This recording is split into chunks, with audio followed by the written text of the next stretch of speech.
দেখলে পরে অন্ধকার থেকে তারা আলোর দিকে ছুটে আসে। কিন্তু যেই আলোর দিকে তারা বিক্ষিপ্তভাবে তারা পাগল পাড়া হয়ে ছুটে আসে, সে জানে না যে আগুনের দ্বারাই সে ক্ষতিগ্রস্ত হবে, তার পাখা পুড়ে যেতে পারে এবং আগুনে ঝাঁপ দিলে পরে সে নিঃশেষ হয়ে যেতে পারে। এই ধারণা কি তার আছে? আরো জোরে বলেন, আছে?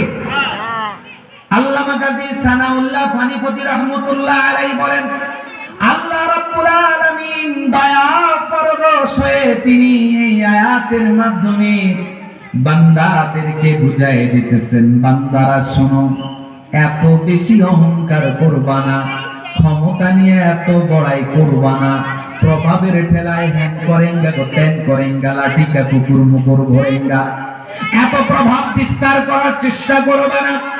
শোনো, আমি তোমারই বলি, সেই দিন আমি যখন মহা দুর্ঘটনা ঘটায় দেব, তখন অবস্থা এমন হবে যে মানুষগুলি সেই দিন পঙ্গপাল আগুনের দিকে যেমন দৌড়ায় আসে বিক্ষিপ্ত অবস্থায় পাগল পাড়া হয়ে, মানুষেরাও সেই দিন এরকম ছুটাছুটি করতে থাকবে।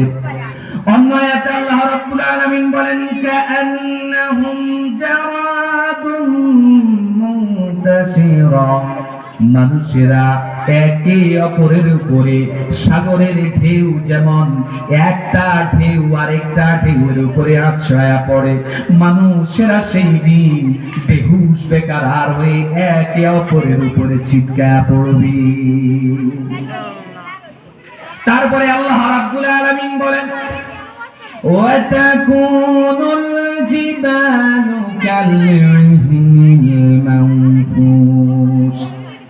আল্লাহ রাব্বুল আলামিন গোটা দুনিয়ার মধ্যে 4 ভাগের 1 ভাগ মাত্র হলো জমিন।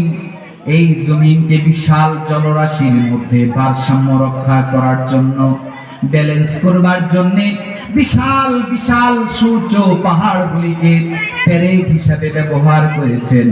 সেই বিশাল পাহাড়ের অবস্থা বলতে গিয়ে আল্লাহ সুবহানাহু ওয়া তাআলা বলেন, ও আমার বান্দারা শোনো, তুমি তো আমার পাহাড়ের উপর থেকে পাহাড় থেকেও বড় হয়ে যেতে পারবে না।